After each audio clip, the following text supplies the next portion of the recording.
الحمد لله رب العالمين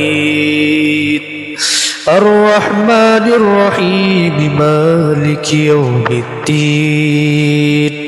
إياك نعبد وإياك نستعين اهدنا الصراط المستقيم صراط الذين أنعمت عليهم غير المغضوب عليهم ولا الضالين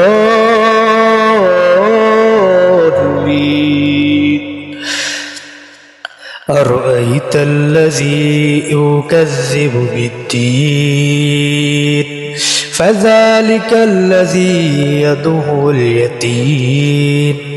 ولا يحض على طعام المسكين فويل للمصلين الذين هم عن صلاتهم ساهون